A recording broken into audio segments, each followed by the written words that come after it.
एक नौजवान का वाकया स्टोरी आपको बयान करने जा रहा हूं। ये अपने वालिदैन का इकलौता बेटा था, और जब बेटा इकलौता होता है तो काफी लाड प्यार से उसको पाला जाता है। इसका भी कुछ ऐसा ही मामला हुआ था, इसे भी काफी लाड प्यार से पाला गया। वक्त के साथ साथ वो बड़ा होता चला गया।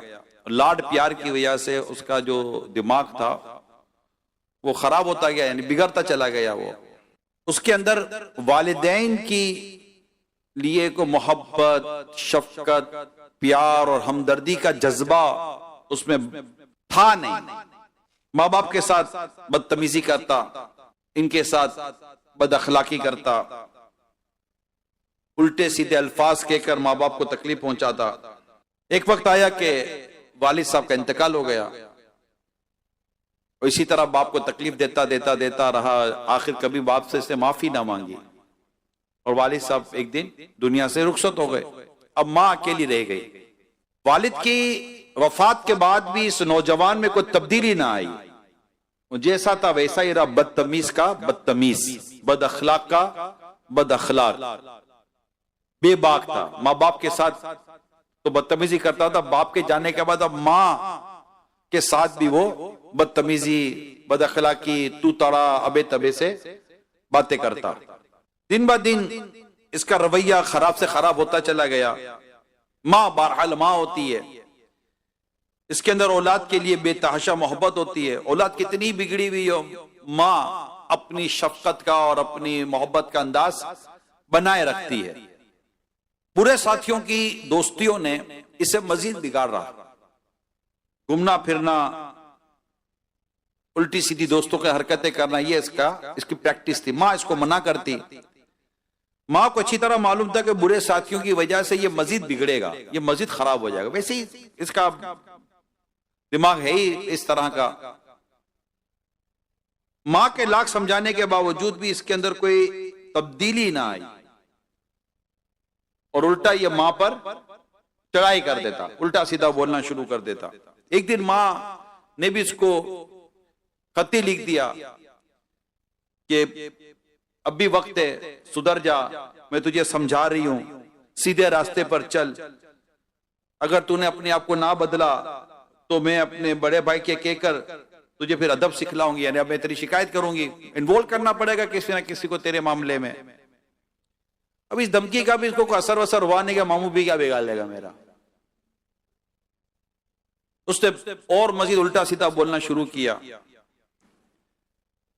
और मामू के बारे में भी जो मुंह में आया बकवास उसने कर डाली। अब उसकी उम्र बढ़ते बढ़ते 24 साल की हो गई। अट्टा कट्टा नौजवान, ताकत हाथों में बाजुओं में। कोई मुदाखलत करता तो उस पर बरस पड़ता, तुम होते कौन हो मेरे मामले में बोलने वाले। अभी इन्हीं हरकतों का सिलसिला इसका शुरू था कि माँ इसको मजीद समझाने लगी, उसको तलकीन करने लगी, उसको नसीहतें करने लगी। अब 24 साल का लड़का किसी काबू में नहीं आ रहा। इस पर बेटे का पारा चढ़ गया, और ये बेटा हुआ अब आपे से बाहर। जूता निकाला और मां को दे मारा। मां ने जूते से बचने की कोशिश की, मगर जूता उसकी कमर पर लगा। मां बैठकर ज़ारो कतार रोने लगी। वो अपनी किस्मत को रो रही थी कि ऐसा बदबख्त बेटा मैंने पैदा किया। वो अपने आप को कोस रही थी। होता है ना कि मेरे अपने आप को याद कर रही है, अपने अमाल याद करेगी कि ऐसा बदबख्त बेटा मेरे यहां पैदा हो गया कि मुझे मेरा बेटा जूतों से मार रहा है। उसको कहीं किसी किस्म की लड़के को कोई नदामत, को अफसोस नाम की कोई चीज नहीं थी। मां इतनी तकलीफ देती कि अचानक नाफरमान बेटे के लिए मां के मुंह से बद्दुआ निकल गई।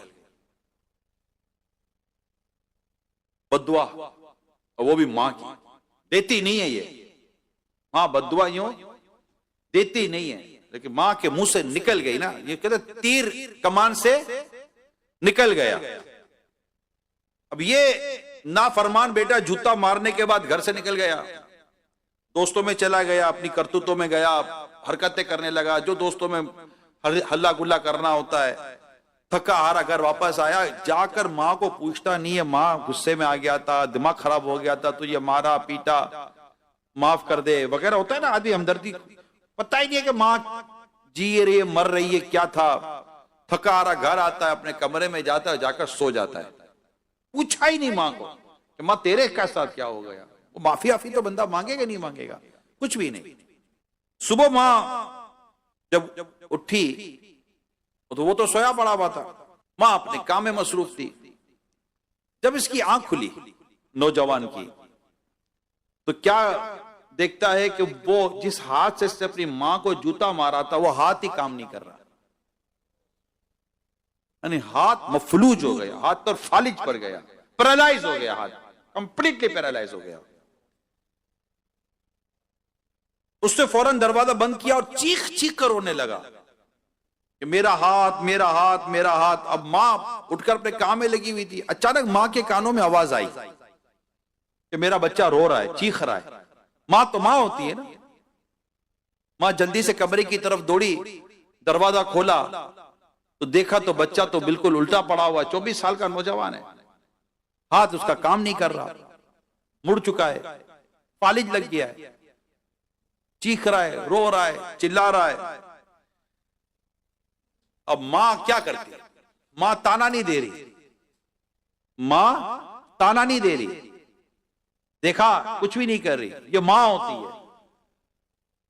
मां आती है, बेटे को उठाती है, सीने से लगाती है, बेटा रो रहा, मां भी रो रही है।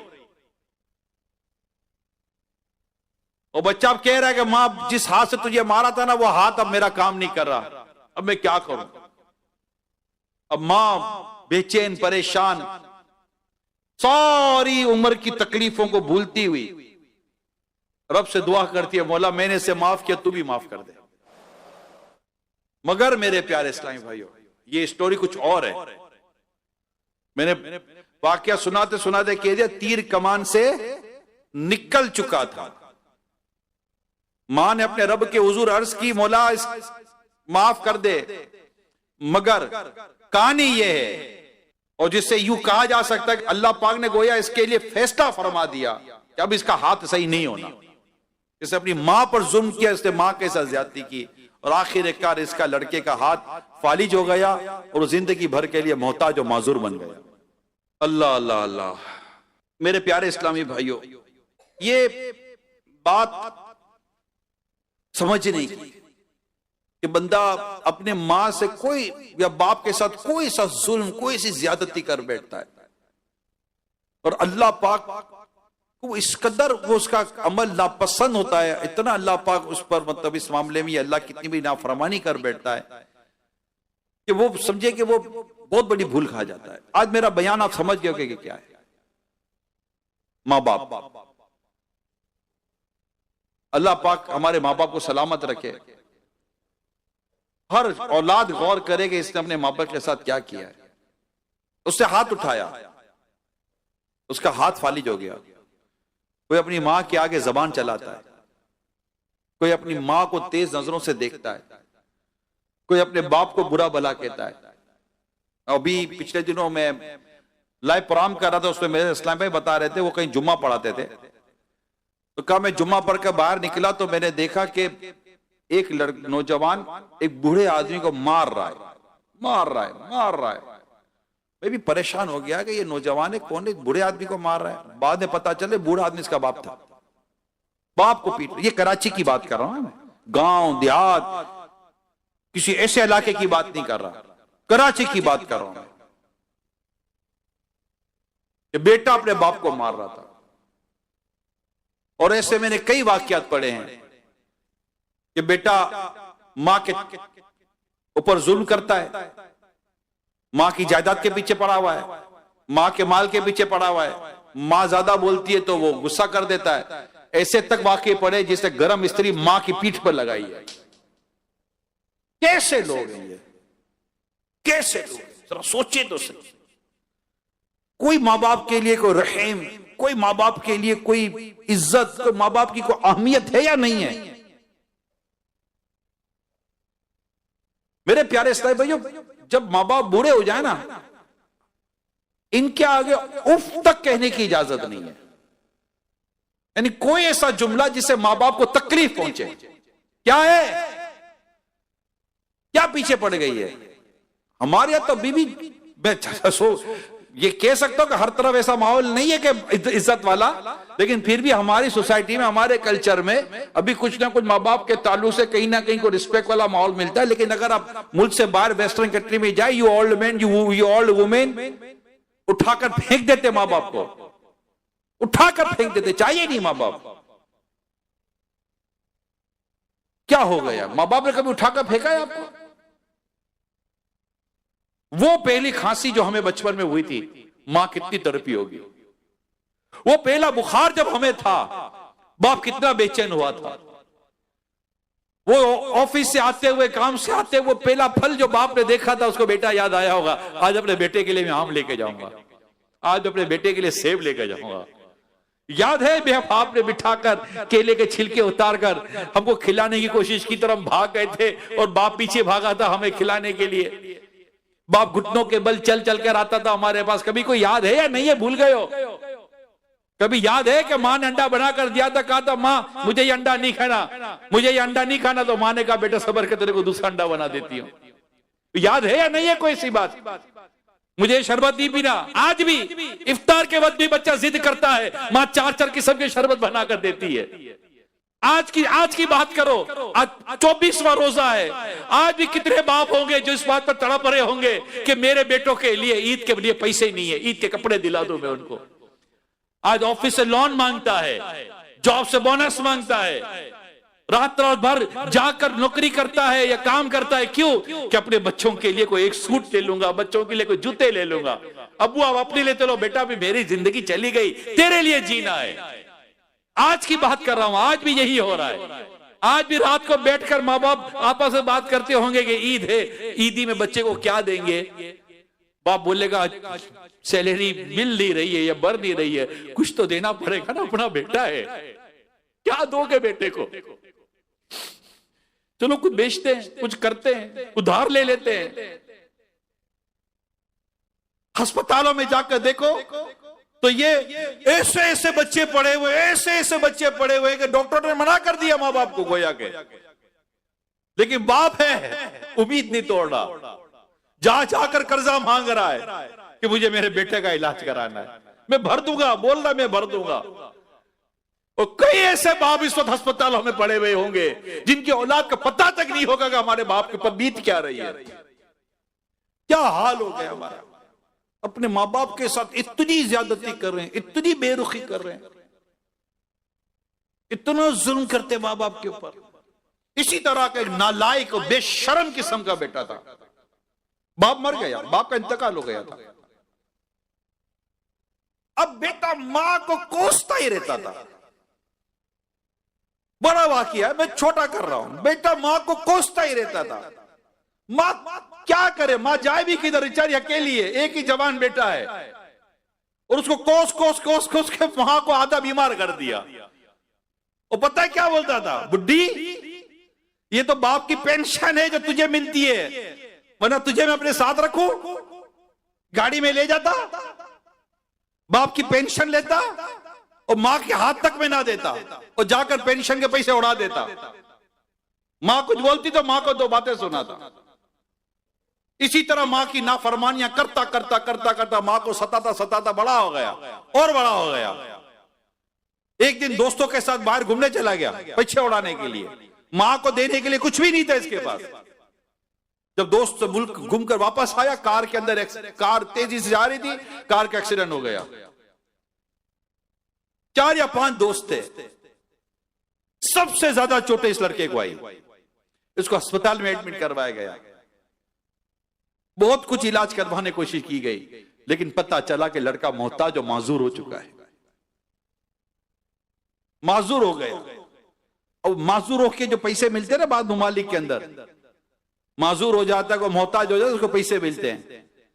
सजा देखो, जो मां को पैसे के लिए लेके जाता था ना, आज वो दिन आया कि व्हील चेयर पे बैठकर खुद अपनी मोहताजी के पैसे लेने के लिए उसी तरह जाता था। मां को सताने का अंजाम, बाप को सताने का अंजाम। ए मेरे प्यारे इस्लामी भाइयों, अगर मां बाप जिंदा है ना, इनकी कदर कर लो, इनकी कदर कर लो, इनकी इज्जत कर लो।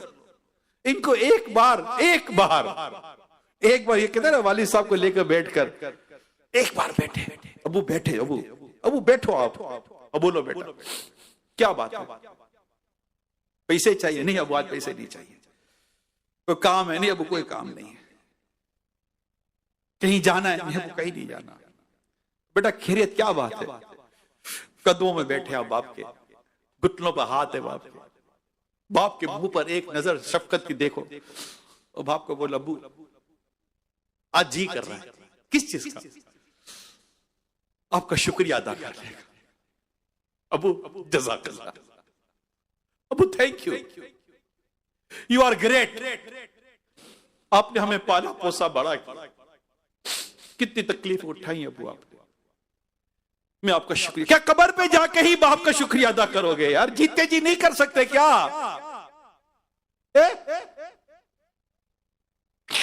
मां के साथ कदमों में बैठ, मां बैठ, क्या बेटा बोलना मेरे लगते जिगर, क्या हुआ? मां बैठ तो सही।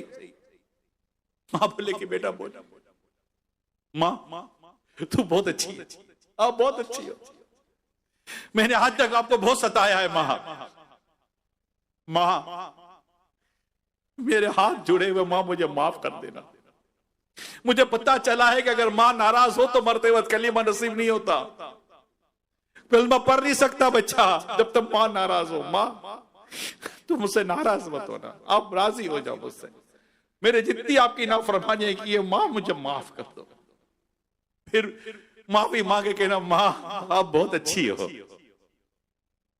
जब मैं बचपन में बिस्तर पर पेशाब करता था ना, मां आप मुझे मेरे गीले पर सोकर मुझे सूखे पर सुला देती थी।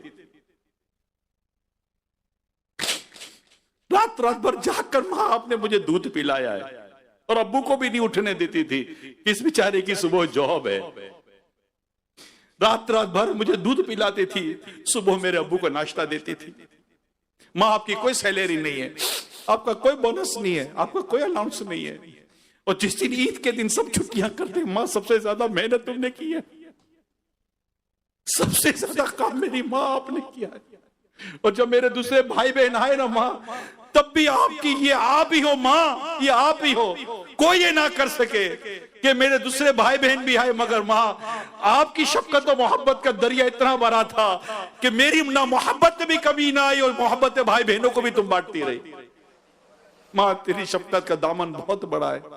जब मेरे पास नए कपड़े नहीं होते तो मां आप ही ने अबू से सिफारिश की थी ना,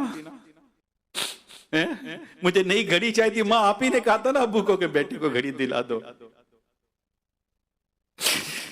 मां मुझे माफ कर दे, मैं तेरी खिदमत नहीं कर सका। मेरी मां दुनिया में नहीं है मेरे प्यारे इस्लामी भाइयों, मेरे वालिद साहब भी नहीं है। मुझे पता है मां बाप का दुनिया से जाना क्या होता है। मुझे पालने पोसने वाली मेरी खाला थी, मेरी जिसको मम्मा कहते थे, वो भी नहीं है। मुझे पता है कि ये साया चला जाए तो आदमी कितना बेछत का हो जाता है। जिनके जिंदा है उनकी कदर कर लो, उनकी खिदमत कर लो, इंशाअल्लाह ताला दुनिया में भी करम हो जाएगा, अल्लाह ने चाहा तो आखिरत में भी करम होगा। आज आप सबसे मेरी दरखास्त है मेरे प्यारे इस्लामी भाइयों, जैसे ही बयान खत्म हो रहा, जब आप उठे इशा चाश की नमाज पढ़, जो भी आप उठे, मेरी दरखास्त है आपसे, क्या पता हम फिर उठ सके कि ना उठ सके, सबसे पहला काम आपने ये करना है। मेरी दरखास्त है आपसे, अगर आपके वालिदैन या दोनों में से कोई एक जिंदा है ना, मैसेज कर देना, सिर्फ इतना लिख देना, मुझे माफ कर दीजिए, बस सिर्फ इतना, मुझे माफ कर दीजिए, ये करके सो जाना। हो सकता है जवाब आएगा खैरियत तो है बेटा, क्या हुआ था।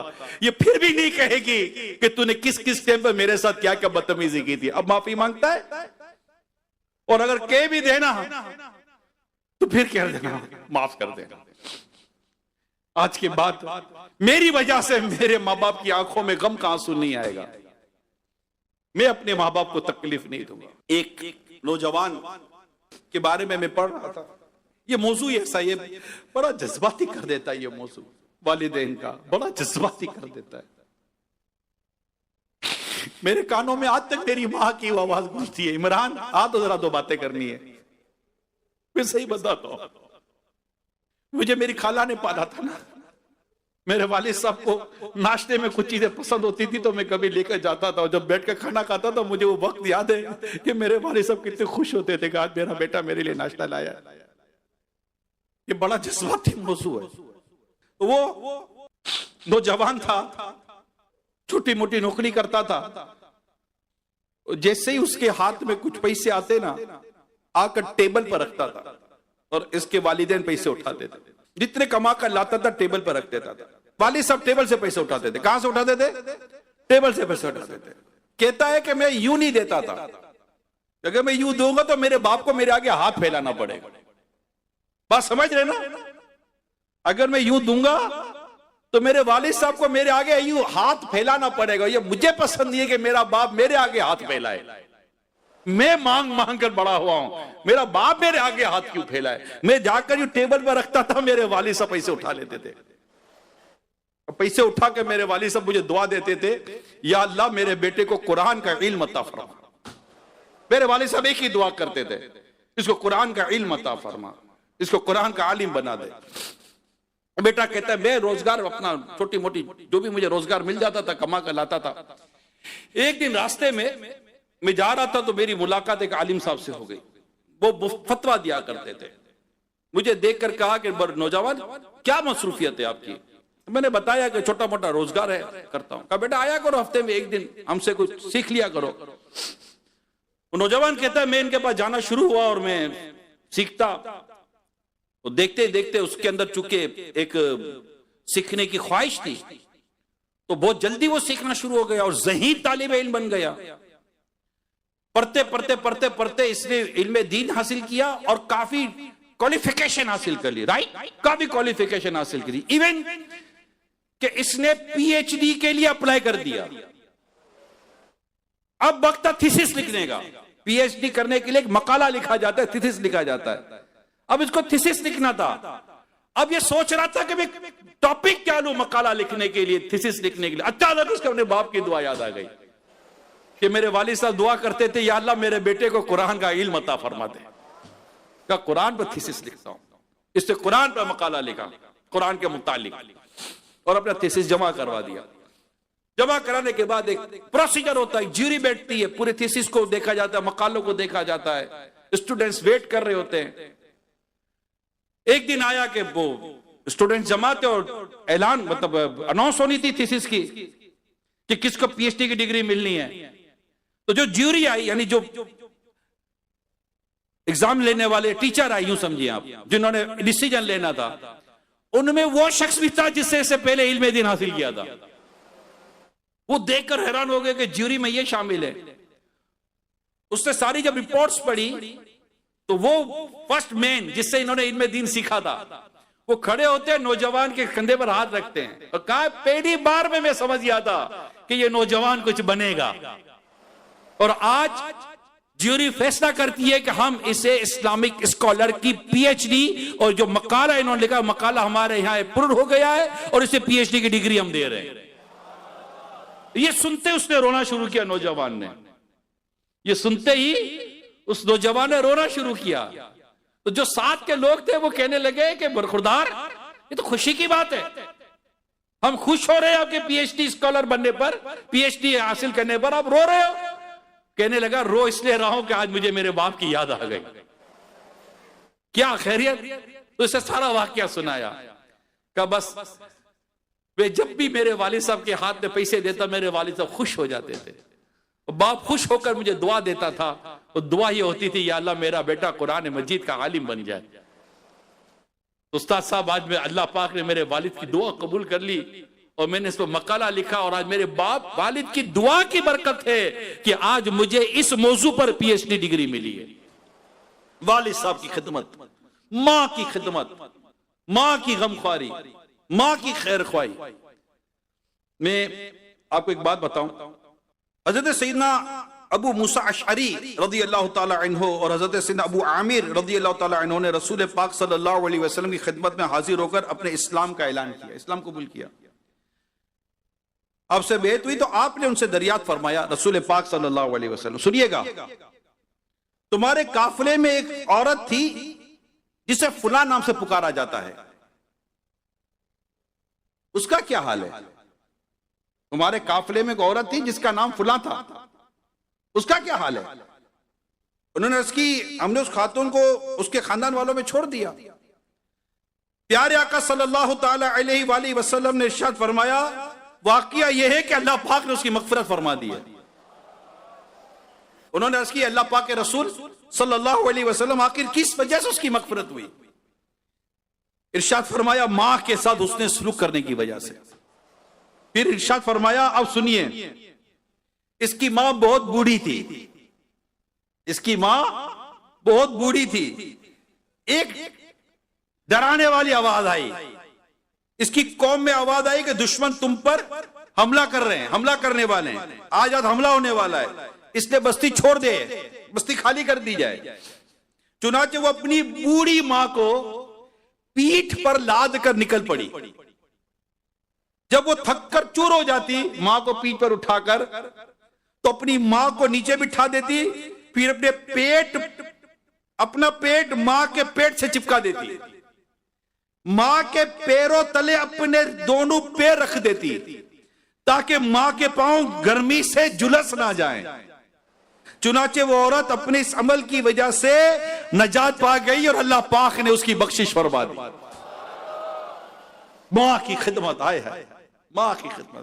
वो एक वाकया पहले मैंने बयान के याद आ गया कि एक औरत लास्ट फ्लोर पे रहती थी और उस बिल्डिंग में आग लग गई।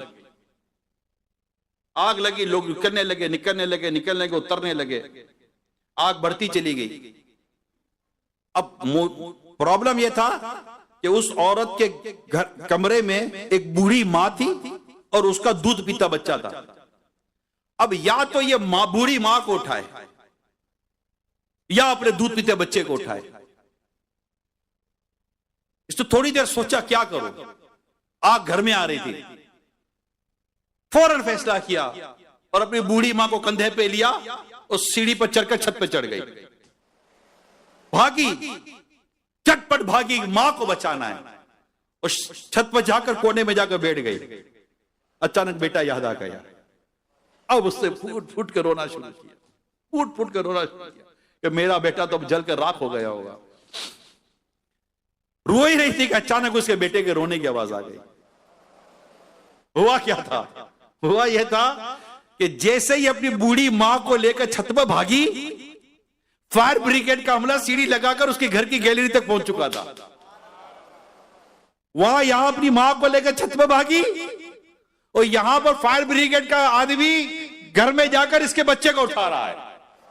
किताब में लिखा है कि इसने अपनी मां को बचाया, अल्लाह पाक ने मां के सदके में इसके बच्चे को बचा लिया।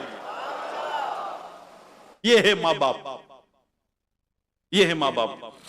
अल्लाह पाक हमें मां बाप का इताअत गुजार और फरमा बरदार बनाए और अल्लाह पाक हमें इनकी खिदमत करने की तौफीक अता फरमाए।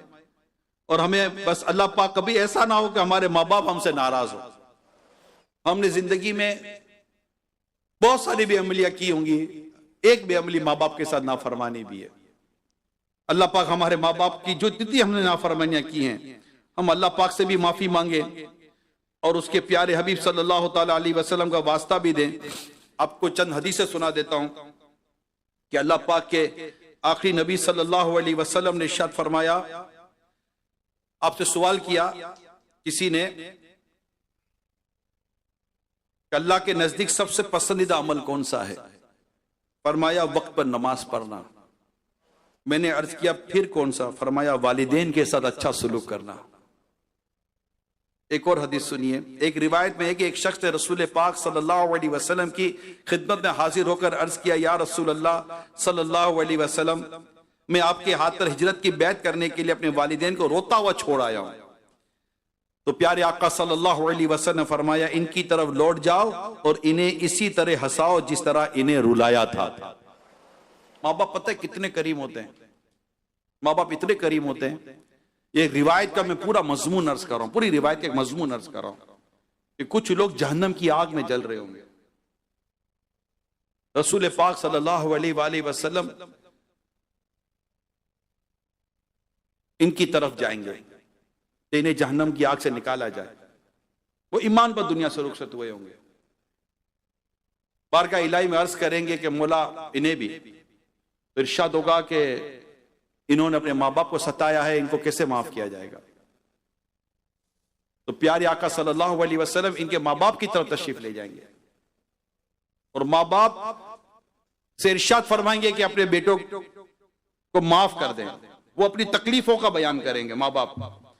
तो आका फरमाएंगे, आका देख तो लो तुम्हारे बच्चों का क्या हाल है। जब वो देखेंगे जहन्नम में बच्चों पर क्या सजा हो रही है तो वो बेकरार होकर कहेंगे, या रसूल अल्लाह, हमने हमारे बच्चों को माफ कर दिया। उस वक्त उनको जहन्नम से नजात नसीब हो जाएगी। यहां माँ बाप की शफकत और मोहब्बत हम सुन रहे हैं, मगर यह भी याद रखिएगा आखिर ये अमल किया मेरे मुस्तफा करीम सल्लल्लाहु अलैहि वसल्लम ने। आला तो लिखते हैं ना, उनके सिवा रजा कोई हामी नहीं जहां गुजरा करे पिसर पे पिदर को खबर ना हो। तो प्यारे आका सल्लल्लाहु अलैहि वसल्लम को भी हमें राजी करना है, उनकी शफाअत हमें लेनी है और अपने माँ बाप को भी राजी करना है। तो आज कोई है नियत जिनको अल्लाह पाक ने वालिदैन का साया जिनका है कोई नियत करने वाले का हम आज ही अपने वालिदैन से माफी मांगेंगे?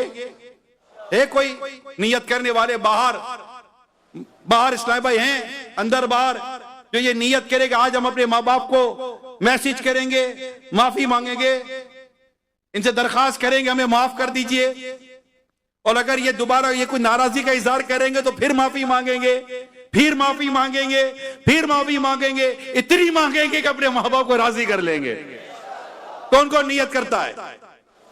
इंशाअल्लाह अज़्ज़ वजल माँ बाप को राजी करेंगे और माँ बाप की इताअत और फरमाबरदारी करेंगे। मगर एक बात आखिर में ये जरूर अर्ज कर दूं, माँ बाप की इताअत और फरमाबरदारी वही है कि जहां अल्लाह पाक और उसके प्यारे रसूल की नाफरमानी ना होती हो। अगर माँ बाप को ऐसा हुक्म करते हैं कि अल्लाह पाक और उसके रसूल सल्लल्लाहु अलैहि वसल्लम की नाफरमानी होगी, वो बात नहीं मानी जाएगी। और वालिदैन से दरखास्त करता हूं कि आपका एहतराम, आपकी फरमाबरदारी अल्लाह और उसके रसूल का हुक्म है। आपको ये बात ज़ेब नहीं देती कि आप अपनी औलाद को अल्लाह और उसके रसूल की नाफरमानी का हुक्म दें। इंशाअल्लाह अज़्ज़ वजल अगर हमने ये कर लिया, अल्लाह पाक ने चाहा तो माँ बाप भी राजी, रसूल पाक सल्लल्लाहु अलैहि वसल्लम से राजी हो जाएं, तो इंशाअल्लाह फिर अल्लाह पाक भी प्यारे हबीब के सत्ते में हमसे राजी हो जाएगा। रमजान भी राजी हो जाए और यूं हमारी मग़फ़िरत का सामान हो जाए। अल्लाह पाक अमल करने की तौफीक अता फरमाए। आमीन बिजाहि खातिम नबिय्यीन सल्लल्लाहु तआला अलैहि वसल्लम।